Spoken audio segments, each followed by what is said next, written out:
नमस्कार, मैं अनुज तिवारी एक बार फिर आप सभी का स्वागत करता हूं आपके अपने ऑफिशियल यूट्यूब चैनल परम अखिल क्लासेस में। अब हम लोगों के लिए एक बहुत ही अच्छी बात है या खुशी की बात है कि ओवरऑल आर ओ का नोटिफिकेशन रिलीज़ कर दिया गया है। 9 तारीख कल से ही आप अपने फॉर्म को भर सकते हैं, नहीं भर सकते हैं।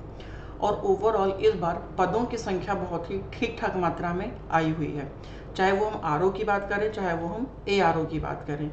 सबसे खास बात यह है कि आप सोच रहे होंगे कि सर मैं आर के लिए एलिजिबल हूँ, बट मैं आर के लिए एलिजिबल हूँ, ARO के लिए एलिजिबल नहीं हूँ, क्योंकि मेरे पास जो O लेवल की समकक्ष डिग्रियां हैं वो नहीं है। मेरे दोस्त, फिर आपके लिए थोड़ी सी पदों की संख्या अपेक्षाकृत कम है। अगर आप बात करें तो लगभग जो पद आए हुए हैं, लगभग ये 411 के आसपास पद हैं, जिसपे से माना जा रहा है कि लगभग 322 के आसपास या 322 प्लस माइनस 5, और उसके बाद में लगभग 70 या प्लस 5। ये किसकी पोस्ट है? तो ये पोस्ट है ARO की, और ये किसकी पोस्ट है? ये पोस्ट है RO की। क्लियर? अगर आप O लेवल के समकक्ष डिग्री नहीं रखते हैं तो आप सिर्फ RO के लिए एलिजिबल हैं, और अगर आप O लेवल या O लेवल की समकक्ष की डिग्री रखते हैं तो मेरे दोस्त आपके लिए बहुत ही बेनिफिशियरी होगा, क्योंकि ARO की कट ऑफ अपेक्षाकृत कम जाती है RO से, क्योंकि यहाँ पे बहुत सारे लोग भाग नहीं ले पाते क्योंकि उनके पास वो समकक्ष डिग्रियाँ नहीं होती जिनकी कमीशन रिक्वायरमेंट करता है आपसे। क्लियर? काफ़ी अच्छी बात है कि हमें कई सालों के बाद में लगभग 400 प्लस पोस्ट देखने को मिल रहा है, और उम्मीद ये व्यक्त की जा रही है कि जो जानकार है उनका मानना है कि ये पोस्ट ओवरऑल आपका 500 प्लस भी जा सकता है, जिनमें से 400 प्लस के आसपास सीटें आपके RO में और लगभग 100 के आसपास सीटें आपको ARO में देखने को मिल सकती हैं। उम्मीद है कि शायद इसी के साथ अगर कमीशन खंड शिक्षा अधिकारी की भी वैकेंसी रिलीज कर देता है तो बहुत अच्छी बात है, बट अपेक्षाकृत सीटें खंड शिक्षा में कम आने की संभावना है। कमर कस लीजिए, तैयार हो जाइए, क्योंकि कंपटीशन बहुत टाइट है और यकीन मानिए कि इतना आसान नहीं होगा हमें हमारा सिलेक्शन निकालना। एक एक सब्जेक्ट को हमें डेप्थ में जाके पढ़ना होगा, फैक्ट को रटना पड़ेगा। अगर हमारी अंडरस्टैंडिंग उतनी अच्छी नहीं है तो भी हम अगर चीज़ों को याद कर लें, उन फैक्ट्स को याद कर लें, तो यकीन मानिए कि हमारा एग्ज़ाम थोड़ा बहुत हमारे लिए आसान हो सकता है। अगर आप PCS दे रहे हैं तो 2024 का, और RO दे रहे हैं तो दोनों की तैयारी आप साथ में कर सकते हैं, क्योंकि दोनों का अमूमन सिलेबस सेम है, दोनों का GS सेम है। अगर आप यहाँ पे थोड़ी बहुत मैथ और रीजनिंग आती है तो वहाँ पे CSAT में आता है। यहाँ पे अगर हिंदी आपको स्पेशल पढ़ रहा है तो वहाँ CSAT में आपको भी हिंदी के 20 प्रश्न देखने को मिलते हैं। अगर आप समीक्षा अधिकारी और सहायक को कवर करने की कोशिश करते हैं तो यकीन मानिए कि PCS का GS और उसका CSAT वाला पेपर पास होने भर का आपका तैयार हो जाएगा। तो दोनों तैयारी आप साथ में कर सकते हैं। एक सही स्ट्रेटजी, एक सही रणनीति अगर है तो हम बेहतर कर सकते हैं, क्योंकि एक चीज़ मैं आपसे के साथ शेयर करना चाहूँगा कि अगर हम फेल होते हैं तो सही मायने में हम नहीं फेल होते, हमारी स्ट्रैटेजी फेल होती है, एजुकेशन सिस्टम फेल होता है। एक बहुत अच्छा कोर्स कहा जाता है कि अगर कोई बच्चा फेल हो रहा है तो बच्चा नहीं फेल हुआ है, सही मायने में हमारा एजुकेशन सिस्टम फेल हुआ है। तो जब हम बाहर होते हैं किसी भी कंपटीशन से तो दरअसल हम नहीं होते, वो हमारी स्ट्रेटजी फेल होती है, और फिर हमें समझ में आता है कि हमसे कम पढ़े लिखे लोग ऑलरेडी डिपार्टमेंट में सिलेक्ट हो चुके हैं, और उनसे ज़्यादा जानते हुए, उनसे ज़्यादा पढ़ते हुए भी आज हम बाहर हैं। माना जाता है कि एक बेहतर स्ट्रेटजी और रणनीति के माध्यम से हम किसी भी लक्ष्य को प्राप्त कर सकते हैं। तो वो बेहतर स्ट्रेटजी कैसी होनी चाहिए? गूगल पे, आप यूट्यूब पे जा करके सर्च करते हैं RO बेस्ट स्ट्रेटजी। मेरे दोस्त, RO बेस्ट स्ट्रेटजी गूगल आपको इसलिए बताता है क्योंकि लोग उस पर शेयर करते हैं, बट आपकी स्ट्रेंथ और आपकी वीकनेस गूगल को नहीं पता है। आपकी स्ट्रेंथ और आपकी वीकनेस आपको पता है, इसलिए स्ट्रेटजी आपकी खुद की होनी चाहिए। आप कहाँ हिंदी पे वेटेज देना चाहते हैं, कहाँ करंट अफेयर पे वेटेज देना चाहते हैं, हो सकता है कि शायद आप GS के सब्जेक्ट पे वेटेज देना चाहते हो, या GS में पर्टिकुलर 3 या 4 सब्जेक्ट है जिसके ऊपर आप अच्छे से खेलना चाहते हैं। मेरा कहने का सेंस है कि आपकी स्ट्रेंथ और आपकी वीकनेस के अकॉर्डिंग आपकी स्ट्रेटजी होनी चाहिए। ओवरऑल बस इतना ही मुझे कहना है, लगातार पढ़ते रहिए, ज़्यादा से ज़्यादा हम मॉक टेस्ट करने की कोशिश करेंगे। जियोग्राफी ओवरऑल मान के चलिए 2 या 3 क्लास है, इसके बाद हम इंडियन जियोग्राफी को ख़त्म करने की बहुत तेज़ी से कोशिश करेंगे। देन हम लोग पॉलिटी पर आएंगे, और पॉलिटी के फिर बाद हम लोग वर्ल्ड जियोग्राफी या इन्वायरमेंट पर आएंगे। देन हम लोग हिस्ट्री को पढ़ेंगे और हिस्ट्री में भी हम कोशिश करेंगे सबसे पहले मॉडर्न हिस्ट्री कवर करने की, देन एंसेंट और मेडाइवल कवर करेंगे। सो एमसीक्यू को लेकर के अगर आपकी रिक्वायरमेंट है, डिमांड है, तो प्लीज़ कमेंट करिएगा। हम लोग डेली कुछ ना कुछ एमसीक्यू प्रैक्टिस भी करने की कोशिश करेंगे। जो टॉपिक्स हम पढ़ चुके हैं उन्हें प्रैक्टिस करेंगे, या फिर 2010 से लेकर के 2022 तक पीसीएस के पेपर, 2010 से 2018 तक पीसीएस के मेंस के पेपर, और ओवरऑल 2010 से लेकर 2021 तक लगभग 6 आरओ के पेपर और 6 के साथ मेंस के पेपर। इतने पेपर अगर हम कर लें तो यकीन मानिए हमारा जीएस का प्रश्न बाहर नहीं जाएगा। पीसीएस में 45 क्वेश्चंस, या मैं यूं कहूं तो पीसीएस में हो या आरओ में हो, लगभग 40 से 45% क्वेश्चन रिपीटेड होते हैं, प्रीवियस ईयर के होते हैं। अगर मैं सही तरीके से रिपीटेड की बात करूं तो 50% से ज़्यादा क्वेश्चन जीएस के रिपीटेड होते हैं, और हिंदी के 95% क्वेश्चन रिपीटेड होते हैं। तो हिंदी में हमें नया देखने को नहीं मिलेगा, बट हाँ जीएस में कुछ नया हो सकता है। सो जो पीवाईक्यू है, प्रीवियस ईयर क्वेश्चन पेपर है, उस पर हमारा कमांड बहुत अच्छा होना चाहिए, और अगर उस पर हमारा कमांड है तो हम इजीली कर सकते हैं। देखिए पीवाईक्यू मैं इसलिए बोल रहा हूँ क्योंकि कमीशन कुछ प्रश्न ऐसे पूछता है जो आपको किसी थ्योरी के बुक में नहीं मिलेगा, किसी ऑथेंटिक बुक में नहीं मिलेगा, किसी नोट्स में नहीं मिलेगा, सिर्फ वो कमीशन के विगत वर्षों में आए हुए प्रश्न पत्रों में ही मिलेगा। जैसे एक प्रश्न बहुत ज़्यादा चर्चित रहा है, वो किस किताब में है मुझे तो नहीं मिला है, शायद मैंने पढ़ा भी नहीं है, कि महात्मा गांधी को कांधा देने में वो 4 महानुभाव कौन थे। तो ये कमीशन का एक क्वेश्चन है जो कि ओवरऑल उनके पीवाईक्यू से कभी कभी कॉपी किया जाता है, बट किसी ऑथेंटिक बुक में नहीं मिला हुआ है। हाँ हो सकता है कि क्वेश्चन पूछने के बाद में बाकी राइटर्स ने उसे अपने बुक्स में मेंशन कर दिया हो, और अब अगर आप देखें तो आप कहेंगे सर ये देखिए इस वाले बुक में ये लाइन लिखा हुआ है। क्लियर? बट जिस टाइम पे क्वेश्चन आया था उस टाइम पे किसी भी ऑथेंटिक बुक में ये डेटा नहीं था। बाद में के लोगों ने, एक चीज़ और याद रखिएगा, अगर आपको कभी कभी लगता है यार इसका क्वेश्चन यहाँ से फंसा, उसका क्वेश्चन वहाँ से फंसा, दोस्त फंसता वसता कुछ नहीं है।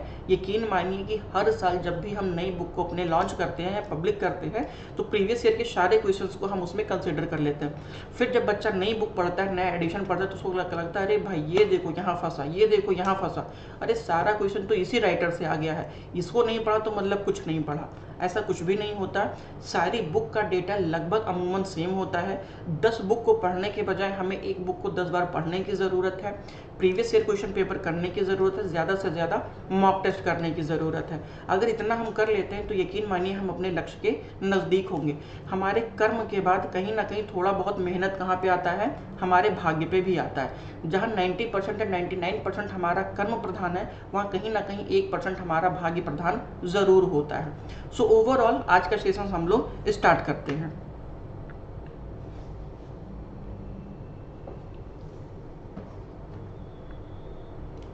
Hello hello.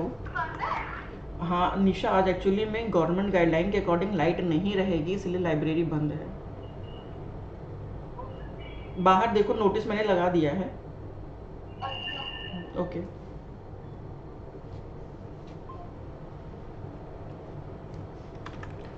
सो मेरे दोस्त, मैं क्षमा चाहूँगा, थोड़ा सा पानी पीने लगा।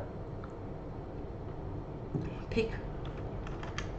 सो हम लोग स्टार्ट करते हैं। इससे पहले हम लोग लगभग 6 क्लासेस देख चुके हैं, और आज हम अपनी 7वीं क्लास में मृदा को कवर करने की कोशिश करेंगे। क्लियर? देखिएगा, इससे पहले हम लोगों ने वनस्पतियाँ पढ़ा था, और अब हम किसे पढ़ेंगे? मृदा पढ़ेंगे। ठीक। मृदा में बहुत खास इंपॉर्टेंट नहीं है, पेट क्वेश्चन है, और उन पेट क्वेश्चंस में लगभग हम लोग देखने की कोशिश करेंगे।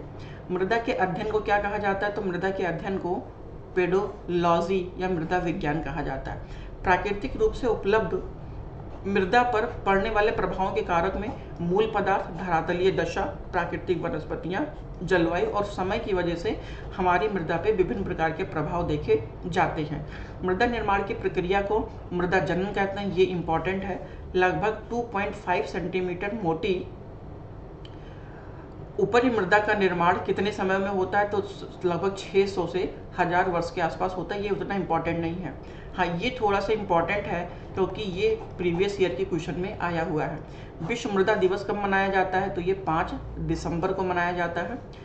ये इम्पॉर्टेंट है थोड़ा सा कि जो क्या कहते हैं कालीय मृदा है, ये कितने में होता है? तो सबसे ज़्यादा बारीक ये होता है। देन क्ले या मृत्तिका होती है, सीक्वेंस में लगाने को आया था, मृत्तिका होती है।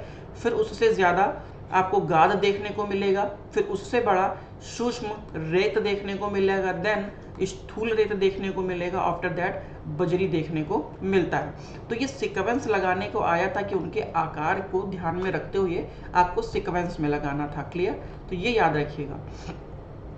संयुक्त राष्ट्र संघ द्वारा किस वर्ष को अंतर्राष्ट्रीय मृदा वर्ष घोषित किया गया है? तो ये 2015 में घोषित किया गया था। भारतीय कृषि अनुसंधान परिषद द्वारा भारत की मिट्टी को कितने वर्गों में विभाजित किया गया है? तो ये 8 मुख्य मिट्टी और 27 गौण मृदा है। वहीं DN वाडिया ने भौमिकीय आधार पर देश में कितने प्रकार की मिट्टी की पहचान की? तो इन्होंने 6 बताया है।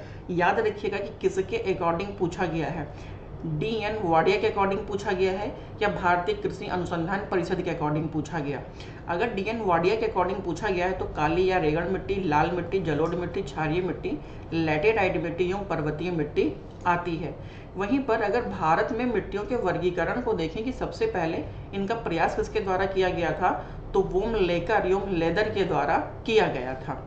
वहीं पे अगर मैं मिट्टी के संस्तर की बात करूं, मिट्टियों के मृदा के लेयर की बात करूं, ये बहुत इंपॉर्टेंट है। इसे परिच्छेदिका स्तर भी कहा जाता है। सबसे ऊपरी परत है, फिर बारीक मृदा से निर्मित वाला लेयर आपको मिलेगा, जैव पदार्थों की प्रचुरता, वहीं पे पौधों का पोषण, देन आपको संचयन मंडल मिलेगा और फिर अपक्षयित शिला चूर्ण मिलेगा जो सबसे नीचे मूल चट्टान देखने को मिलती है। देन मृदा निर्माण प्रक्रिया में असंभावित तरीकों से निर्माण देखा जाता है। वहीं पे अगर मैं मिट्टी के प्रकार की बात करूं तो एक हमें प्राचीन जलोढ़ मिट्टी देखने को मिलती है और एक नवीन जलोढ़ मिट्टी देखने को मिलती है। अगर आपको याद हो, जब हम लोग हिमालय का हिमालय रीजन पढ़ रहे थे और हिमालय रीजन के साथ में फिर जब हमने गंगा यमुना का दोआब क्षेत्र पढ़ा था, तो उन गंगा यमुना के दोआब क्षेत्रों में गंगा के द्वारा लाए गए मलबों या उनके अवशिष्ट पदार्थों से किस प्रकार की मिट्टी का निर्माण हुआ है, वहाँ पर हमने बांगर और खादर के तौर पर देखने का काम किया था। जो बांगर है वो प्राचीन जलोढ़ मृदा है और जो खादर है वो नवीन जलोढ़ मृदा है। खादर मिट्टी की मैं बात करूँ तो इनमें उर्वरक क्षमता सबसे ज़्यादा होती है। इनकी उर्वरक क्षमता ज़्यादा होती है किससे? इन कंपेरिजन बांगर से, क्योंकि जो खादर वाला क्षेत्र होता है ये गंगा के द्वारा लाए गए प्रत्येक वर्ष उनके मलबों का जमाव किया जाता है, जिससे उनमें जो खनिज पदार्थ होते हैं वो जल्दी जल्दी वहाँ पर आते हैं और उनमें उत्पादन करने की क्षमता इन कंपेरिजन में ज़्यादा होता है। आप कुछ ऐसे समझिए, आपके खेत में आप अपने खेत को 2 भागों में बांट दीजिए। एक खेत में आप साल में एक बार यूरिया खाद डालिए या NPK डालिए और एक खेत में आप हर 2 महीने, 2.5 महीने, 3 महीने या 3-3 महीने के अंतराल पे खाद डालिए। तो आप खुद देखेंगे कि जहाँ 3 महीने वाले अंतराल में आपको ज़्यादा उत्पादन देखने को मिलेगा, वहीं 1 साल वाले क्षेत्र में आपको उत्पादन कम देखने को मिलेगा। तो यही रीज़न है कि जो नवीन जलोढ़ मिट्टी इनमें उत्पादन क्षमता ज़्यादा होती है। वहीं पे खादर है, बांगर है, भांवर है और तराई है। अब अगर मैं भांवर की बात करूं तो शिवालिक के गिरपाद क्षेत्रों में जो मिट्टी का निर्माण हुआ है वो हमारा कैसा है? वो भांवर है। और भांवर के क्षेत्रों में जो नदियां विलुप्त होती हैं, जहां पे निकलती हैं, उन्हें हम तराई क्षेत्रों के नाम से जानते हैं। भांवर के दक्षिण में दलदली या गाद मिट्टी को हम तराई क्षेत्र के नाम से जानते हैं। वहीं पे बांगर ऊंचे पर स्थित जो कंकड़ की अधिकता नियमित उर्वरक की जरूरत लवणीय एवं क्षारीय प्रफुटन के कारण इन्हें रेह के जमाव मिलता है। वहीं पे खादर में नवीन परत का जमाव, चूनेदार पदार्थों की कमी, उर्वरक की सीमित उपयोग, नमी धारण की क्षमता अधिक, चीका की मात्रा अधिक, बाढ़ हटने पर रबी की फसलों की बुआई और यह मिट्टी सदैव उर्वर बनी रहती है। क्लियर? अगर मैं भांवर तराई दोनों की बात करूं तो नाइट्रोजन एवं जैविक पदार्थों की प्रचुरता पाई जाती है। फॉस्फेट इसमें न्यून होता है और ऊंचाई भागों पर प्राचीन जलोढ़ मिट्टी देखा जाता है और इन्हें राड के नाम से हम जानते हैं। क्लियर? अब वहीं पे हम थोड़ा सा मिट्टी के प्रकारों की बात करेंगे कि मिट्टी कौन कौन से प्रकार की होती हैं, उत्पादकता के लिए कहाँ कहाँ जानी जाती हैं, वो मिट्टी किस क्षेत्र में पाई जाती हैं और उस मिट्टी में किस प्रकार का उत्पादन किया जा सकता है। ये 3 चीज़ें हमारे लिए इम्पॉर्टेंट हैं। जैसे सबसे हमारी पहली मृदा है वो कौन सी है? जलोढ़ मृदा। भारत में माना जाता है कि सबसे विस्तृत क्षेत्रों में कौन सी मृदा पाई जाती है? जलोढ़। उसके बाद में फिर काली मृदा पाई जाती है। क्लियर? तो अगर मैं जलोढ़ मृदा की बात करूं तो भारत में सर्वाधिक विस्तृत क्षेत्रों पर पाई जाने वाली मृदा कौन सी है, वो जलोढ़ मृदा है। और जलोढ़ मृदा सतलज नदी के पूर्व में ब्रह्मपुत्रा घाटी और इसके अतिरिक्त नर्मदा, ताप्ती, महानदी, कृष्णा, कावेरी, गोदावरी तथा केरल के तटीय भागों में पाई जाती है। अब याद रखिएगा, जलोढ़ मिट्टी वहीं मिलेगी जहाँ पे नदियों का बहाव होगा। नदियों के बहाव के द्वारा उनके मलबों को काट छांट के लाया गया और उनसे बना संप्राय मैदान जलोढ़ मृदा या जलोढ़ मैदान का भाग के नाम से जाना जाता है। शिवालिक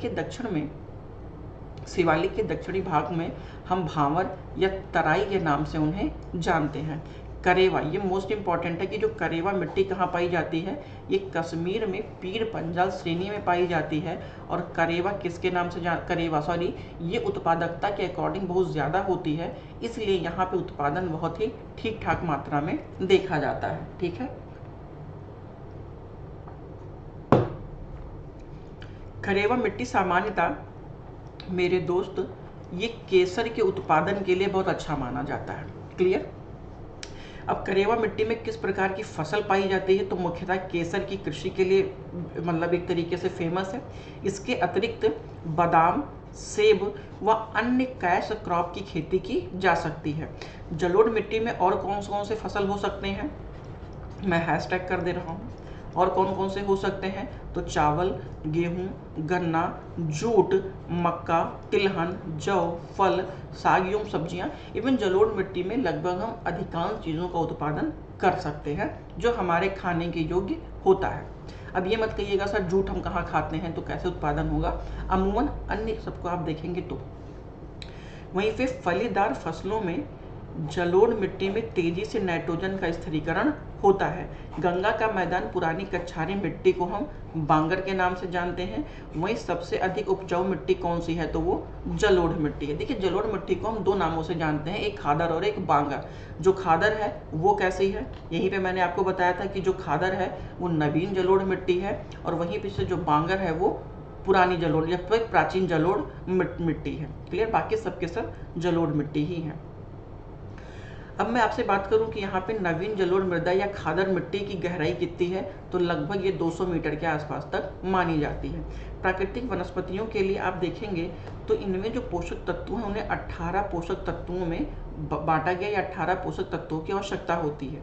प्राथमिक पोषक तत्वों में फास्फोरस आता है, नाइट्रोजन आता है, पोटास आता है, ऑक्सीजन, कार्बन और हाइड्रोजन आता है। इन्हीं को हम NP और K के नाम से जानते हैं। हमारे यहाँ खेतों में सबसे ज़्यादा यूज किया जाने वाला यही खाद के तौर पर देखा जाता है, नाइट्रोजन, फास्फोरस और पोटास। क्लियर। वहीं द्वितीयक पोषक पदार्थ तत्वों में हम कैल्शियम, सल्फर और मैग्नीशियम को देखते हैं, और सूक्ष्म पोषक तत्वों में मैग्नीज, बोरान, जिंक, तांबा, आयरन, कोबाल्ट, क्लोरीन, सोडियम और मोलिब्डेनम देखते हैं। तो ये कुछ सूक्ष्म है, बाकी सबसे ज़्यादा हमें ये 3 देखने को मिलते हैं। याद रखिएगा, मैं एक बार फिर से ब्लू लाइन अंडर कर दे रहा हूँ, ये 3 हमें इन कंपैरिजन में ज़्यादा देखने को मिलती है। वहीं पे नाइट्रोजन की कमी वाले मृदा में हमें कीटभक्षी पौधे देखे जाते हैं, और कीटभक्षी पौधे इसलिए देखे जाते हैं क्योंकि जर्नली ये अपने नाइट्रोजन की कमी को पूरा करने के लिए कीटों का भक्षण करते हैं, और तत्पश्चात ये अपनी नाइट्रोजन को पूरा कर लेते हैं। जिनमें कीटभक्षी पौधों में सबसे इंपॉर्टेंट है कि घटपर्णी है, ये याद रखिएगा, ड्रोसेरा है, विनस है और फ्लाई ट्रैप है। तो ये कुछ हमारे यहाँ कीटभक्षी पौधे के तौर पर देखे जाते हैं। वहीं पे अगर मैं परिवहन कारक के आधार पर जलोढ़ मृदा को कितने भागों में बांटा गया है, तो जल द्वारा निर्मित मृदा और वायु द्वारा निर्मित मृदा। ठीक, जलोढ़ मृदा से निर्मित जलों में नदी, सरोवर और तटीय देखने को मिलता है, और वायु से निर्मित जलोढ़ में आपको लोयस और रेतीली देखने को मिलता है। ये थोड़ा सा हमारे लिए इम्पोर्टेंट है। उसके साथ में ये, क्योंकि जनरली अपक्षय और अपरदन के माध्यम से हमें मृदा का निर्माण देखने को मिलता है। क्लियर है। वहीं पे अगर मैं गठन या के जलोढ़ मृदा में बात करूं, तो इस शुष्क जलोढ़ों में या 85 डिग्री पूर्वी देशांतर के पश्चिम में पाया जाता है। क्लियर है। वहीं पे अगर मैं अब काली मिट्टी की बात करूं, तो काली मिट्टी को किस नाम से, देखिए 2 चीज़ याद रखिएगा। पहली चीज़ तो ये आप मान के चलिए कि कोई भी मृदा है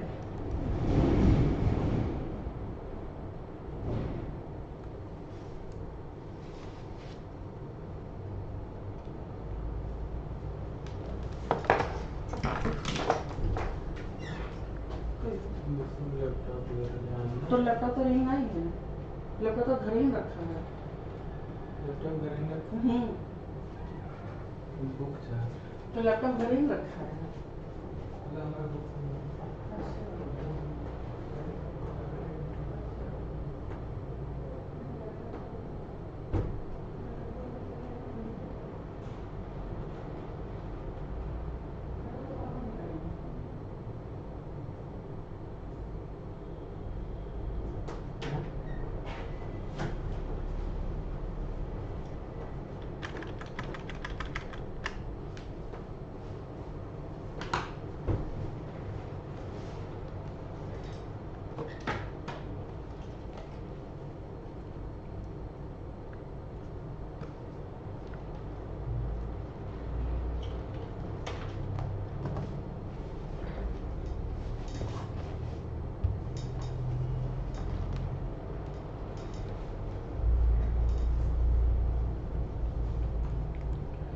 ओके। थोड़ा सा नेटवर्क इशू था इसलिए ऐसी प्रॉब्लम थी, बाकी कोई दिक्कत नहीं है। हम बात कर रहे थे आपसे कि जब भी हमें मृदा देखना है तो मृदा में दो चीज़ ध्यान देना है, जिसमें कि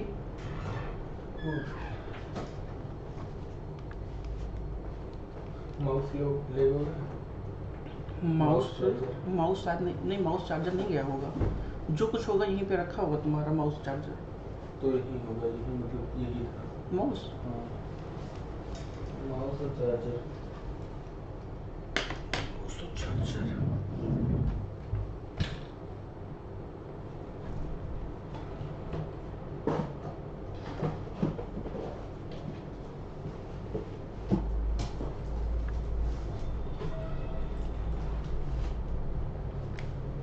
अंदर रख दिया है।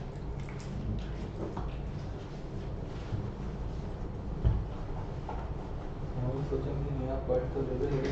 लाइट जाए वाली है, या लाइट जाए वाली है। नहीं अच्छा, जैसे घरे पार्ट तो ले लेंगे लैपटॉप है, कुछ तो हो तो अब ही वहाँ वैसे चला लेंगे, नहीं तो चली जाएगी फिर अभी गर्म होगी। तो भाई हम जब लाइट चली तो बंद करके हम चला जाओगे ना, लाइब्रेरी बंद है। इसे 16 पर कह दियो खाली, बस 16 120 पर कह दो, बाकी रह दो। कहाँ है? रिमोट बहरे रखा हुई, अगर बंद चला भी रही तो इन्वर्टर है, हम का बैकअप दे करते हैं, इन्वर्टर से हम अपन काम चलवा ले अकेला। सो लेट्स कंटिन्यू, ठीक है, लेट्स कंटिन्यू।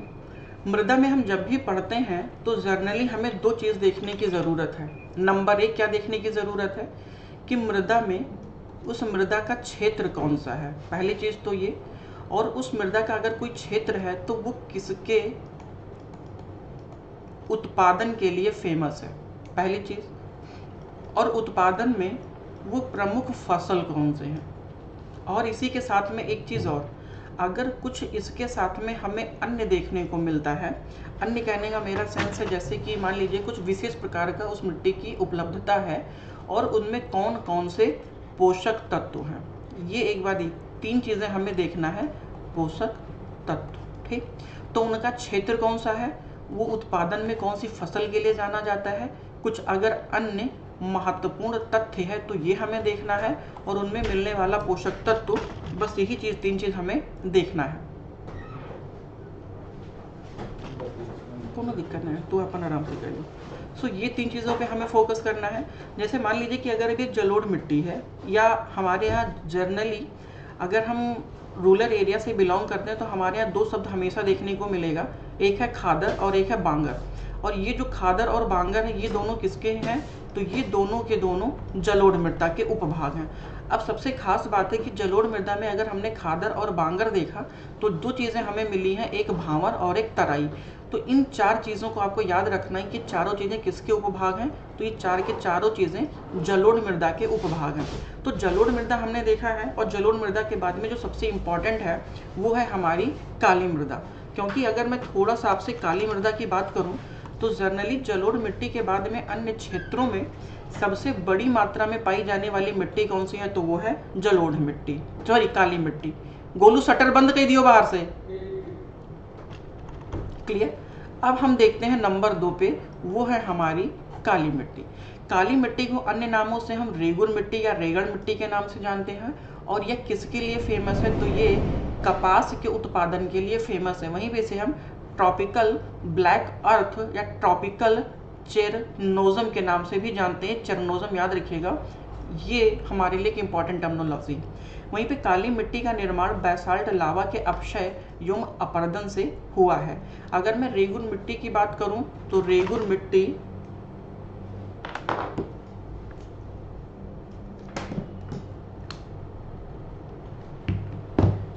पाए लागी बापू, हेलो पाए लागी बापू। हाँ बापू सब ठीक है।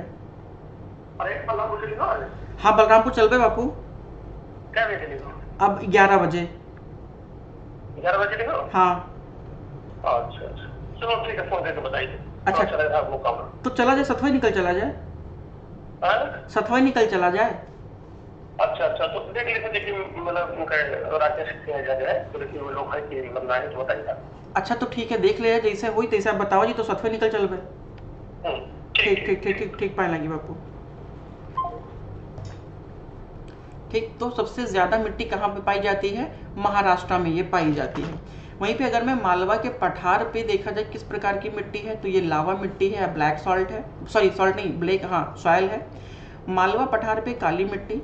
और एक सबसे खास बात है कि काली मिट्टी में स्वतः एक प्रकार से अपने आप को जोतने की क्षमता पाई जाती है। स्वतः जोतने का क्षमता का मतलब है, जैसे मान लीजिए ये ओवरऑल हमारा मिट्टी है, ठीक, जैसे ये हमारी मिट्टी है, ये पूरा का पूरा हमारी मिट्टी है। तो जब भी इन मिट्टियों में जल का जमाव होता है तो ये मिट्टियाँ बहुत जल्दी चिपक जाती हैं या एक दूसरे को गीला कर देती हैं। और जैसे ही इनमें सूखती हैं तो सूखने के बाद में इनमें हमें दरार देखने को मिलता है। तो पहले ब्लैंक, फिर दरार, फिर सपाट, फिर दरार, फिर सपाट, फिर दरार। तो इस प्रकार से मृदा अपने स्थान से दूसरे स्थान पे मूव करती है और वो मृदा खुद को जोतने का काम करती है। इसीलिए यहाँ पे एक वर्ड लिखा हुआ है कि स्वतः कृषि मिट्टी कही जाती है। एक ऐसी मिट्टी जो खुद को जोतने में सक्षम है, उसे हम क्या बोलते हैं, तो वो कपास मिट्टी या काली मिट्टी के नाम से हम जानते हैं। कपास की खेती के लिए कौन सा सबसे ज़्यादा उपयुक्त मिट्टी है, तो मेरे दोस्त वो रेगुर मिट्टी है। झारखंड में काली मिट्टी राजमहल की पहाड़ी वाले क्षेत्रों में हमें देखने को मिलती है। किस ऋतु में आपको काली मिट्टी स्वतः जुती हुई प्रतीत होती है, शुष्क ऋतु में। वहीं मृदा में वर्षा के अधीन फसलों को शुष्क ऋतु में नमी मिलती है, तो वो है काली मिट्टी। काली मिट्टी को अंतर्राष्ट्रीय रूप में उष्णकटिबंधीय चरनोजम के नाम से जानते हैं। ये हमारे लिए एक इम्पॉर्टेंट फैक्ट है। वहीं पे काली मिट्टी का निर्माण हमेशा ज्वालामुखी के उद्गार से देखने को हमें मिला है। वहीं पे मृदा में कोशिका सबसे अधिक रूप से प्रभावशाली चिकनी मिट्टी में होती है, क्योंकि जो काली मिट्टी है वो बहुत ही चिकनी होती है। जनरली हमारे यहाँ में जो तालाबों में मिट्टियाँ पाई जाती हैं, मानी जाती है वो चिकनी मिट्टी है और उनका कलर या उनका रंग अन्य मिट्टियों के कंपैरिजन में अलग होता है। और अमूमन आप देखेंगे जो बहुत ज़्यादा ट्राइब्स एरिया है, रूरल एरिया, वहाँ पे जो तालाब की मिट्टी होती है, जिसे हम ताल की मिट्टी के तौर पे जानते हैं, लोग उनका प्रयोग बाल धोने के तौर पे भी करते हैं, घर का लेपन करने में करते हैं और विभिन्न प्रकारों में उनका प्रयोग किया जाता है। किस प्रकार की काली मिट्टी का निर्माण दक्षिण के बैसाल्ट में हुआ, तो छिछली काली मिट्टी का निर्माण हुआ है। वहीं इन मिट्टियों में बैसाल्ट, सिस्ट, ग्रेनाइट और नीस पाया जाता है। अब मैं मृदा को क्षेत्रीय मिट्टी या अक्षेत्रीय मिट्टी या अंतर क्षेत्रीय मिट्टियों के तौर पर भी देखा जाता है। जैसे क्षेत्रीय मिट्टी उसे कहते हैं जो ऋतु क्षरित चट्टानी कणों खनिज विशेषताओं के आधारभूत चट्टानों से मिलती हैं, जैसे लाल मिट्टी, काली मिट्टी, लैटेराइट मिट्टी, मरुस्थलीय मिट्टी। दरअसल ये क्षेत्र विशेष के परिणाम स्वरूप में इनका निर्माण होता है। जिन क्षेत्रों में लाल प्रकार की चट्टानें पाई जाएंगी या पहाड़ पर्वत पाए जाएंगे, उन क्षेत्रों में आपको लाल प्रकार की मृदा देखने को मिलेगी। अगर वहीं पे किसी भी क्षेत्र में ज्वालामुखी का उद्गार हुआ है तो वहाँ पे आपको काली मृदा देखने को मिलेगी। और अगर किसी भी क्षेत्रों में कंकड़ीला, पथरीला या रेतीला भाग है तो वहाँ पर आपको मरुस्थलीय मिट्टी या बालू देखने को मिल जाता है। अक्षेत्रीय मिट्टियों में मैं बात करूं तो सामान्यतः दूर क्षेत्रों से बहाकर या उड़ाकर लाई गई महीन चट्टानों से देखने को मिलती है, जैसे कि जलोढ़ मिट्टी या लोयस मिट्टी। अब मैं अंतर क्षेत्रीय की बात करूं तो अंतर क्षेत्रियों में हमें चूना पत्थर मृदा, यूमरैट जीन, टेरा रोसा इस प्रकार की मिट्टी हमें अंतः क्षेत्रीय मिट्टी के तौर पर या मृदा के तौर पर देखने को मिलता है। अब अगर गाद एवं मृदा के अनुपात की मैं बात करूं तो मेरे दोस्त ये थोड़ा सा आप देख लीजिएगा, उतना इंपॉर्टेंट हमारे लिए नहीं है। काली मिट्टी परतों की मोटाई के आधार पर छिछली 30 सेंटीमीटर, मध्यम और गहरी 1 मीटर से अधिक पाई जाती है। ये इंपॉर्टेंट नहीं हमारे लिए। अब भारतीय मृदा को एक नज़र में हम देखते हैं, वो मृदा ये हमारे लिए इंपॉर्टेंट हो, यकीन मानिए कि यहाँ से आपको क्वेश्चंस देखने को मिलेंगे। जलोढ़ मिट्टी की मैं बात करूँ तो जलोढ़ मिट्टी भारत के 43% भागों पे देखने को आपको मिल जाता है। वहीं पे ये किन किन क्षेत्रों में, तो गंगा सिंध एवं ब्रह्मपुत्र के दोआब वाले क्षेत्रों में मिलेगा।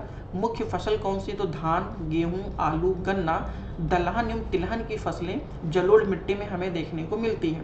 पोषक तत्वों में तो पोटास की और चूने की अधिकता देखी जाती है। वहीं पे नाइट्रोजन, फास्फोरस एवं जीवाश्म, जिसे आप एक तरीके से ह्यूमस भी हम कभी कभी बोल देते हैं, तो उनकी कमी पाई जाती है। एक चीज याद रखिएगा, अमूमन भारत के अधिकांश मृदा में नाइट्रोजन, फास्फोरस और ह्यूमस की कमी ही पाई जाती है, इसीलिए हम लोग अधिकांश तौर पर NPK का प्रयोग करते हैं। अब हम लाल मिट्टी की बात करें तो लाल मिट्टी 18.6% भागों पे पाई जाती है। ये नंबर 1 है, ये नंबर 2 और ये नंबर 3 पर है। ये हमें कहाँ पे मिलेगा, तमिलनाडु, कर्नाटक, दक्षिणी पूर्वी महाराष्ट्र, उड़ीसा, मध्य प्रदेश के दक्षिणी पूर्वी भागों में। यहाँ की फसल कौन सी है, तो मूंगफली है, केला है, तंबाकू है, रागी, ज्वार, तीसी, कपास और गेहूं या मक्का है। वहीं पे इसमें लौह तत्वों की प्रचुरता पाई जाती है, ये हमारे लिए इंपॉर्टेंट है। नाइट्रोजन, फास्फोरस और जीवाश्म की कमी है, सेम वही जो अमूमन हम लोगों ने अभी थोड़ी देर पहले देखा। काली मिट्टी हम पढ़ चुके हैं, महाराष्ट्र, गुजरात, मध्य प्रदेश, आंध्र प्रदेश, तमिलनाडु व पठारी क्षेत्रों में देखने को मिलता है। किसके लिए ज़्यादातर फेमस है, कपास, सोयाबीन, चना, ज्वारियों, गेहूं। पोटास, चूना, कैल्शियम एवं एल्युमिनियम की प्रचुरता, नाइट्रोजन, फास्फोरस और जीवाश्म की कमी, ये आपको सारे मृदा में देखने को मिलेगी। वहीं अगर मैं लैटेराइट मृदा की बात करूं तो ये 3.7% पे है। कर्नाटक, केरल, तमिलनाडु, असम, महाराष्ट्र एवं उड़ीसा वाले क्षेत्रों में। इसकी किसके लिए फेमस है, तो चाय के लिए फेमस है, कॉफ़ी के लिए फेमस है, रबर के लिए, सिनकोना, काजू की प्रचुरता। जो आप मलेरिया की दवा देखते हैं, मलेरिया की, वो सिनकोना के छाल से ही बनाया जाता है। इसमें लोहा और एल्युमिनियम की प्रचुरता है। वहीं नाइट्रोजन, फास्फोरस और पोटास और चूने की कमी पाई जाती है।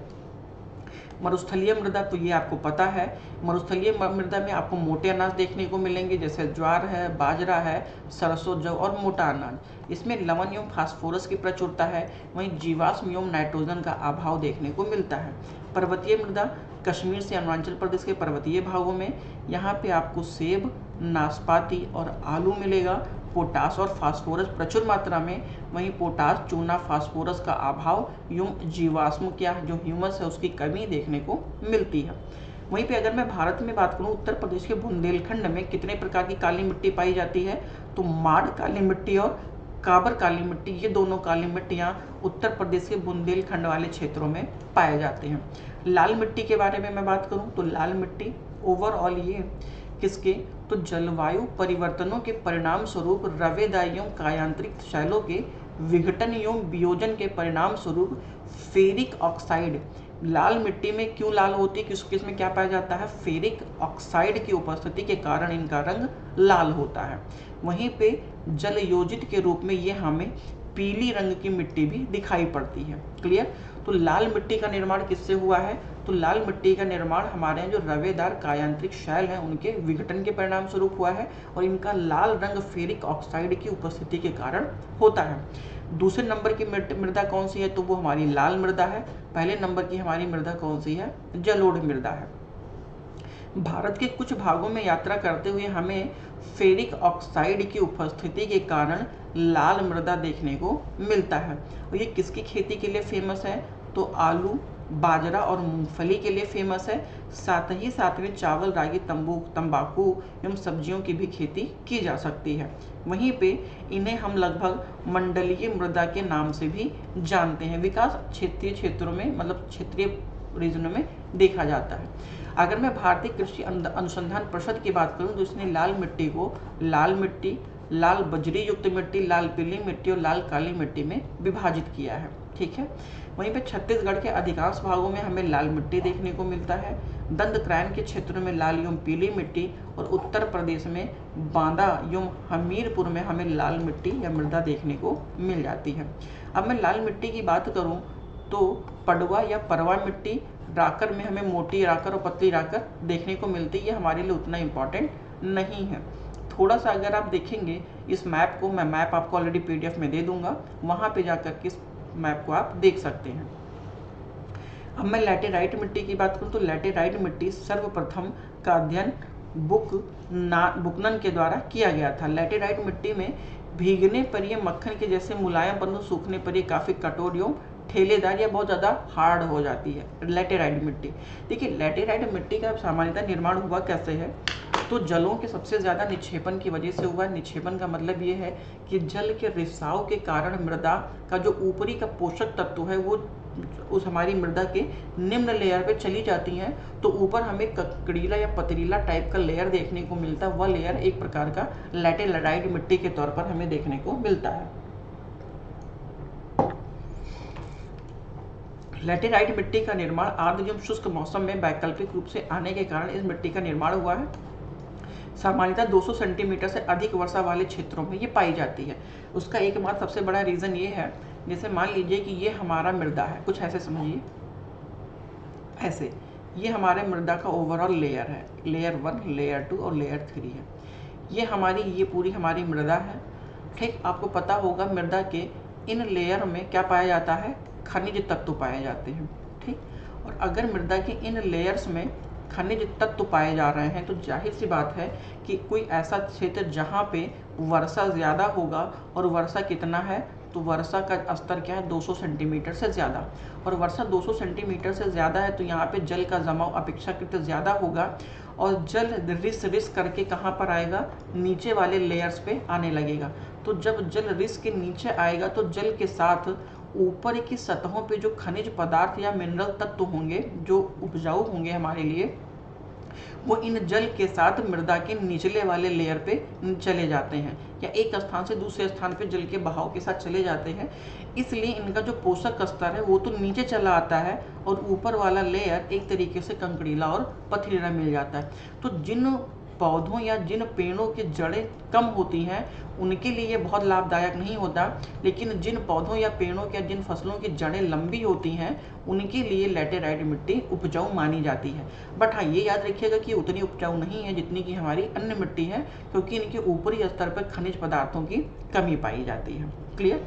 इनका सबसे ज़्यादा विस्तार कहाँ पर है, तो केरल में है, और लैटेराइट मिट्टी को मुख्यतः क्षेत्रीय मृदा के नाम से जाना जाता है। यह कम उपजाऊ मृदा है। लैटेराइट मिट्टी में चूने की कमी के कारण यह मिट्टी कैसी है, अम्लीय है। मोस्ट इंपॉर्टेंट है कि निम्नलिखित में से कौन सी मिट्टी सबसे अम्लीय है, तो लैटेराइट मिट्टी, क्योंकि इसमें चूने की कमी पाई जाती है, और अम्लीयता कम होने के कारण इस मिट्टी में चाय की खेती की जाती है। चाय की खेती के लिए सबसे उपजाऊ मिट्टी के तौर पर हमें देखने को ये मिलता है। कणों के आधार पर मैं लैटेराइट मिट्टी को भूजलीय लैटेराइट मिट्टी और गहरी लैटेराइट मिट्टी या स्वैद लैटेराइट मिट्टी के तौर पर जाना जाता है। लैटेराइट मिट्टी में रासायनिक विश्लेषणों में हमें क्या क्या देखने को मिलेगा, तो सिलिका मिलता है, एल्युमिनियम मिलता है, लोहा मिलता है, चूना मिलता है और फास्फोरस मिलता है। वहीं पे लैटेराइट मिट्टी हमें कहाँ और देखने को मिलती है, तो मालाबार के जो क्षेत्रीय वाला है उन तटीय क्षेत्रों में देखने को मिलेगा। भारत में मृदा लैटेराइट को अतिरिक्त रूप में अनुर्वरक होने के कारण हम इसे जानते हैं, और लोहे की उपस्थिति के कारण ये बहुत ज़्यादा उर्वरक होती है, मतलब बहुत ज़्यादा फर्टिलाइजेशन की कैपेसिटी इनमें नहीं होती। मैं पर्वतीय मृदा की बात करूँ तो पर्वतीय मृदा हिमालयन क्षेत्रों की घाटियों, ढालों में देखने को मिलती है, और इन मिट्टियों में अम्लीय गुण होने के कारण इनमें ह्यूमस की मात्रा अधिक होती है। क्लियर। वहीं पे अगर पर्वतीय मिट्टी को मैं बात करूं तो इन्हें दुमट या उच्च स्थानीय मिट्टी के नाम से जाना जाता है। वहीं पे इन्हें हम पाटजोल के नाम से जानते हैं। ये याद रखिएगा कि पर्वतीय मिट्टी को पाटजोल मिट्टी के नाम से भी जाना जाता है। पर्वतीय मृदा में हमको वनीय मृदा के नाम से भी जानते हैं, और इनमें गहराई कम व रंध्रयुक्त ये होती हैं, और पहाड़ी ढालों पर विकसित होने के कारण पर्वतीय मिट्टी में किस प्रकार की कृषि की जा सकती है? तो चाय की खेती, कहवा की खेती, मसाले एवं फलों की खेती की जा सकती है। वहीं पे करेवास मृत्तिका जो जाफरान का मतलब है केसर का एक स्थलीय प्रकार है, जाफरान के उत्पादन के लिए फेमस है। और ये कहाँ पर होता है? तो कश्मीर के हिमालय क्षेत्र में देखने को मिलेगा। मरुस्थलीय मिट्टी ये कहाँ पर है? तो राजस्थान, सौराष्ट्र, कच्छ, हरियाणा और दक्षिणी पंजाब में है। इनमें ये अनउर्वर क्यों है? क्योंकि इनमें ह्यूमस व जैव पदार्थ की न्यूनता पाई जाती है। इंदिरा गांधी नहर में सर्वाधिक लाभान्वित मिट्टी कौन सी है? वह है मरुस्थलीय मिट्टी, और यह श्री गंगानगर हनुमानगढ़ राजस्थान में देखने को मिल जाता है। इसमें हमें सबसे ज़्यादा अधिक मात्रा में कैल्शियम देखने को मिलेगा। लवणीय व अगर मैं क्षारीय मृदा की बात करूं तो इन मिट्टी में लवणता, सोडियम और मैग्नीशियम की प्रचुरता के कारण देखने को मिलती है। इनका निर्माण राजस्थान, उत्तर प्रदेश, बिहार, हरियाणा, पंजाब और महाराष्ट्र वाले क्षेत्रों में देखने को मिलता है। इन्हें क्षेत्रीय नामों में हम रेह मिट्टी, कल्लर मिट्टी, ऊसर मिट्टी, राकर मिट्टी, धुर या चौपन के नाम से भी जानते हैं। वहीं पे लवणीय व क्षारीय मिट्टी को कैसे उपचार किया जाता है? तो चूना मिला करके या जिप्सम का प्रयोग करके लवण रोधी फसलों को खेती हम कर सकते हैं, जैसे कि बरसीन है, चावल है, गन्ना है। अगर आप बरसीन जानते हैं तो बहुत अच्छा है, नहीं तो बरसीन सामान्यतः पशुपालन में यूज़ किया जाता है। या पशुओं को खाने के लिए वो छोटी छोटी घास होती है जिसे हम बरसीन के नाम से जानते हैं। जैसे हमारे यहाँ कहीं कहीं आपको चरी देखने को मिलेगा, बरसीन देखने को मिलेगा, या गन्ने का जो ऊपर वाला मतलब वो हरी पत्ती होती है उसको भी हम अपने पशुपालन के तौर पर पशुओं के मतलब जो उनका चारा होता है उसमें यूज़ करते हैं। क्लियर है? अब मैं लवणीय मिट्टी की बात करूँ तो लवणीय मिट्टी का जो विस्तार क्षेत्र पश्चिमी गुजरात, पूर्वी तट डेल्टा, सुंदरवन एवं कच्छ केरल में मिलता है। सामान्य फसलों में के लिए उगने के लिए मिट्टी का पीएच मान कितना होना चाहिए? तो लगभग 6 से 7 तक पीएच मान होना चाहिए। वहीं पे अगर मैं तेजाबी मिट्टी या अम्लीय मिट्टी की बात करूं तो कृषि योग्य बनाने के लिए उसमें क्या मिलाया जाता है? चूने का प्रयोग करके जो तेजाबी मिट्टी या अम्लीय मिट्टी है उसे हम कृषि योग्य बनाते हैं। चाय के बागानों के लिए हमें अम्लीय मिट्टी की आवश्यकता होती है। वहीं पे अगर मैं सबसे ज़्यादा बात करूं ओवरऑल किस मिट्टी में क्षारीय क्षेत्र में पाया जाता है तो वह उत्तर प्रदेश में पाया जाता है। 1 सेकंड में पानी पी लूं। हेलो, नमस्ते सर। नमस्ते भैया। लाइब्रेरी बंद रहेगी? जी हाँ, लाइब्रेरी बंद है क्योंकि गवर्नमेंट वो क्या कहते हैं बिजली विभाग का वो नोटिस है, क्योंकि आज यहाँ ट्रांसफार्मर चेंज होगा तो भी लाइट नहीं रहेगी, इसीलिए लाइब्रेरी आज बंद है। गेट के बाहर ऑलरेडी मैंने नोटिस भी लगा दिया है, अगर आप जाइएगा तो देख लीजिएगा। ओवरऑल आप मेरा अगर नंबर सेव किए होते तो मैंने कल व्हाट्सएप स्टेटस लगाया था, आपको पता चल जाता। कल पता ही नहीं था भैया, आपको नंबर मेरा सेव करके रखना चाहिए था, मैंने व्हाट्सएप स्टेटस लगाया है। ओके, थैंक यू भैया।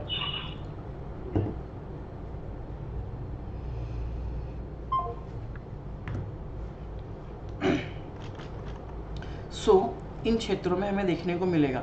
अब पीटमे या दलदली मिट्टी बहुत इंपॉर्टेंट हमारे लिए है नहीं, ये आप देख लीजिएगा। साथ ही में अगर मैं मृदा स्वास्थ्य कार्ड की बात करूं तो मृदा स्वास्थ्य कार्ड फरवरी 2015 में प्रधानमंत्री जी के द्वारा लाया गया था। क्लियर है? इसी के साथ अगर मैं बात करूं आपसे, ठीक, तराई मिट्टी, तो तराई मिट्टी की का विस्तार हिमालय के गिरपाद के सहारे पंजाब, उत्तर प्रदेश, बिहार एवं पश्चिम बंगाल में देखने को हमें मिल जाता है। वहीं तराई मिट्टी का निर्माण शिवालिक पहाड़ियों से प्राप्त अपरदित पदार्थों के निक्षेपण से हुआ है। ये हमारे लिए बहुत ज़्यादा उतना इम्पोर्टेंट नहीं, बस ये जानिएगा कि ये किसके लिए उत्पादन के लिए धान, गन्ना, गेहूँ, मक्का, और इनका जो क्षेत्र है वो विंध्य, बलुआ पत्थर व लद्दाख जैसे चट्टानों के ऊपर ये पाई जाती हैं। इतना बहुत है। साथ ही में अगर मैं मिट्टी की समस्याओं की बात करूं तो मृदा अपरदन मेन इंपॉर्टेंट है। मृदा की उर्वरता में कमी, मरुस्थलीकरण, लवणता व क्षारीयता, जललग्नता, बंजर भूमि, नगरीकरण एवं परिवहन विकास एवं मानव हस्तक्षेप के कारण मृदा समस्याएं देखी जाती हैं। साथ ही में अगर मृदा अपरदन की अवस्था के आकलन है तो जेनी के द्वारा सूत्र है, तो ये पोटेशियम अपॉन सोडियम है और इसका अनुपात हमेशा 1 या उससे अधिक होता है। क्लियर है? सो मेरे दोस्त, ये ओवरऑल हमारी मृदा से संबंधित कुछ फैक्ट्स थे। अब अगर मृदा अपरदन की मैं बात करूं कि प्रमुख कारण, तो आप ये देख सकते हैं उत्तर प्रदेश में बीहड़ क्षेत्र का निर्माण किस नदी से के लिए फेमस है, तो वो चंबल नदी के लिए फेमस है।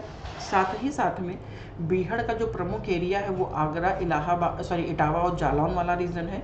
वहीं वायु अपरदन से प्रभावित क्षेत्र सबसे ज़्यादा आगरा, मथुरा और इटावा है। वहीं पे बीहड़ के क्षेत्रों में ये कुछ खास इंपॉर्टेंट है नहीं, ठीक, अगर होता तो मैं ज़रूर आपके लिए चर्चा करता, बट सच है उतना इंपॉर्टेंट मेरे दोस्त ये हमारे लिए है नहीं। मृदा क्षरण के आवश्यक उपाय, ये मेंस का हमारा टॉपिक है। मरुस्थलीकरण के लिए जोधपुर में ये इंपॉर्टेंट नहीं है। ये थोड़ा सा इंपॉर्टेंट है कि उत्तर प्रदेश में मृदा को लोकल नाम में, स्थानीय नामों में क्या कहते हैं। जैसे जलोढ़ मृदा को काप मृदा के नाम से कहते हैं, खादर को कछारी मिट्टी, दोमट, मटियार या सिल्ट या बलुआ के नाम से जानते हैं। बाकी का आप इजीली देख सकते हैं। सो ये ओवरऑल मेरे दोस्त हम लोगों ने किसको कवर किया है, मृदा को कवर किया है। नेक्स्ट टॉपिक में हम लोग अपने प्राकृतिक संसाधनों में जनरली जो हमारे यहाँ सिंचाई के संसाधन क्षेत्र हैं उन्हें कवर करने की कोशिश करेंगे। सो पढ़ते रहिए। अगर आप हमारे चैनल पर नए हैं तो प्लीज़ चैनल को सब्सक्राइब करके जाइएगा, क्योंकि ओवरऑल पूरा का पूरा आर ओ के लिए जितने भी डेप्थ में चीज़ें होंगी हम इन्हें यहाँ पे फैक्चुअल तौर पे कवर करने की कोशिश करेंगे। साथ ही साथ में आपको मेंस का, प्री का दोनों PYQ मिलेगा। साथ ही में आपको हिंदी और GS के PYQ भी मिलेंगे। और अगर आपने अभी तक हमारे टेलीग्राम चैनल को नहीं ज्वाइन किया तो उससे भी आप ज्वाइन करिए, क्योंकि हमारे टेलीग्राम चैनल पे इसकी PDF आपको अवेलेबल मिलेगी। चलिए मिलते हैं नेक्स्ट सेशन में, तब तक के लिए थैंक यू सो मच। जय हिंद।